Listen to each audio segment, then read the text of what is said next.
ज़माना किस्सा सबक के तमाम नाज़रीन इकराम को अस्सलाम वालेकुम। किसी गांव में एक लड़का रहता था। बचपन में उसके माँ बाप का इंतकाल हो गया था। उसके पास इतना सरमाया और ज़मीन भी नहीं थी कि जिससे वो अपना गुजर बसर कर सकता। वो गांव के लोगों के खेतों में काम किया करता था।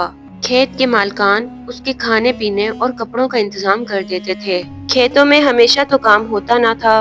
गर्मियों में जब खेत कट जाते थे तो उसका काम खत्म हो जाता था। गांव के कुछ फासले पर एक बुजुर्ग की कुटिया थी जिसमें वो इबादत किया करते थे। उन बुजुर्ग का चारों जानिब बहुत चर्चा था। उनकी लोग इज्जत करते थे। लड़के ने सोचा क्यों न मैं उन बुजुर्ग के पास रहकर अपने बाकी वक्त को सही तौर से गुजारूं और उन बुजुर्ग से कुछ नसीहत हासिल करूं और अच्छी अच्छी बातें सीखूं।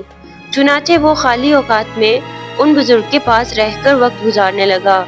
बुजुर्ग भी उस लड़के की तरफ खास तवज्जो रखते थे। रफ्ता रफ्ता लड़के के इल्म और अदब में तरक्की होने लगी और उसकी दिलचस्पी बढ़ गई। अब वो अपना ज्यादा वक्त उन बुजुर्ग के पास लगाने लगा और इबादत रियाजत में मसरूफ रहने लगा। उसकी मशगूलियत इतनी बढ़ी कि अब मजदूरी भी ज्यादा न करता था। बस एक दिन की मजदूरी पर कई दिन गुजार देता। इसका नतीजा ये हुआ कि अक्सर भूख से बेताब होता, तभी रोजी रोटी की खोज में निकलता। एक दिन वो अपनी झोंपड़ी से मजदूरी की तलाश में निकला। वो भूख से बेताब एक नहर के किनारे चला जा रहा था। उसने देखा कि नहर के किनारे एक सेब बहता हुआ जा रहा है। उसने अल्लाह का शुक्र अदा किया और सोचा कि अल्लाह ने मेरे लिए रोजी भेजी है, और जल्दी से सेब नहर से निकालकर खाना शुरू कर दिया। सेब के खत्म होने पर उसने ख्याल किया कि आखिर ये सेब किसी का तो होगा, उस पर मेरा क्या हक था। दूसरे का माल बगैर इजाजत मैंने क्यों इस्तेमाल किया? ये तो मैंने बहुत बड़ी गलती कर दी। अब इसका इजाला मैं कैसे करूं? कहाँ मालिक को तलाश करूं और माफी तलब करूं ताकि गुनाह का बोझ सिरे से हल्का हो। वो इसी ख्याल में नहर के किनारे चला जा रहा था। कुछ दूर जाने के बाद उसे एक सेब का बाग दिखाई दिया। नहर भी इसी बाग से होकर गुजरी थी। उसको ख्याल हुआ कि जरूर इसी बाग से सेब गिरकर नहर में बहता हुआ इधर को गया होगा। ये सोचकर वो बाग के अंदर चला गया। देखा तो एक उम्र रसीदा बुजुर्ग तख्त पर गांव तकिया लगाए बैठे थे। करीब पहुंचकर उसने सलाम किया। बुजुर्ग ने जवाब देते हुए पूछा, तुम कौन हो और कैसे आए हो? लड़के ने सारा वाकया बयान कर दिया। बुजुर्ग ने कहा, हाँ, ये मेरे ही बाग का सेब है। अक्सर दरख्त से टूटकर नहर में गिर जाते हैं। लड़के ने कहा, फिर आप मुझे माफ कर दें।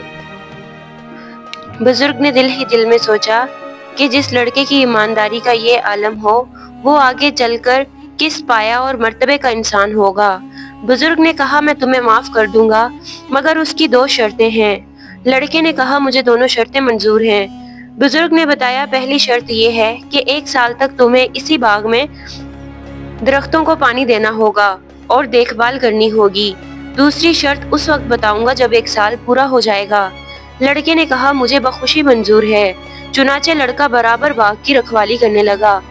सुबह से शाम और शाम से सुबह हो जाती। इसी तरह दिन हफ्तों में और हफ्ते महीनों में तब्दील होने लगे, और आखिर वो दिन भी आ गया कि लड़के के काम को करते हुए 1 साल पूरा हो गया। लड़के ने कहा, मुहतरम जनाब, अब मुझे काम करते हुए 1 साल पूरा हो गया है। आप अपनी दूसरी शर्त बताएं ताकि मैं उसको भी पूरा करके अपने घर को चला जाऊं।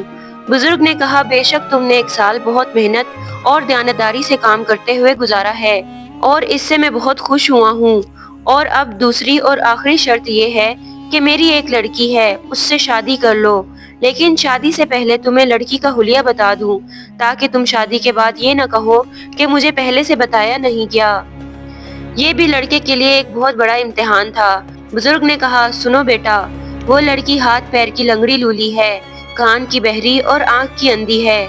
लड़का ये सुनकर सोच में पड़ गया और गौर करने लगा कि ऐसी लड़की से शादी करके मैं क्या करूँगा जिसकी हालत दुरुस्त नहीं, यहाँ तक कि जो ना हरकत कर सके, ना कोई आवाज सुन सके, ना ही उसे दिखाई दे।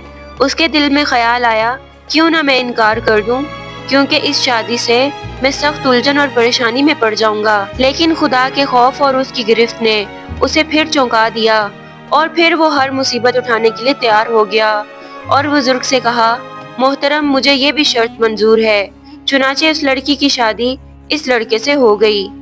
जब लड़का अपनी बीवी के पास पहुंचा तो देखा एक नहायत हसीनो जमील लड़की उसके सामने है, जिसके सभी अज़ू दुरुस्त हैं। लड़के ने सोचा शायद वो गलत जगह पर आ गया है, क्योंकि जिसकी शादी मेरे साथ हुई है वो लड़की तो ये मालूम ही नहीं होती।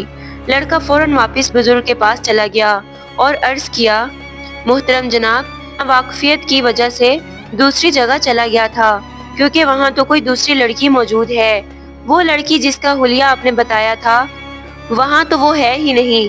बुजुर्ग ने जवाब दिया, नहीं, ये वही लड़की है जिससे तुम्हारी शादी हुई है, जिसकी निशानदेही मैंने शादी से पहले तुमसे की थी। लड़के ने जवाब दिया, इसका मतलब ये है कि आपने मुझसे वो बात कही जो इस लड़की में है ही नहीं।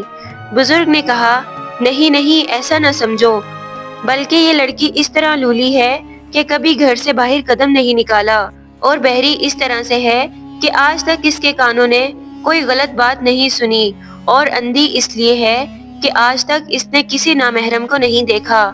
लड़का ये सुनकर लाजवाब हो गया और खुदा का शुक्र अदा करने लगा। बुजुर्ग ने कहा, अब मैंने तुम्हारा कसूर माफ कर दिया, क्योंकि उस बुजुर्ग के यहाँ कोई औलादे नरीना न थी, सिर्फ वही एक लड़की थी। इसलिए लड़का जो अब बुजुर्ग का दामाद था वही उसके पास रहने लगा और इबादत और रियाजत के साथ वक्त गुजारता रहा। कुदरत का करिश्मा देखिए कि एक सेब की कीमत में उस लड़की को एक नेक बुजुर्ग की दामादी का शर्फ हासिल हुआ, और साथ में नहायत हसीनो जमील और पाक सीरत लड़की भी मिली। सेब का वो बाग भी मिला जिस सेब को खाकर वो इस मकाम को पहुंचा था। नाज़रीन इकराम, अगर आपको ये कहानी पसंद आए तो इसे एक लाइक ज़रूर दें और ज़माना किस्सा सबक को ज़रूर सब्सक्राइब करें। शुक्रिया।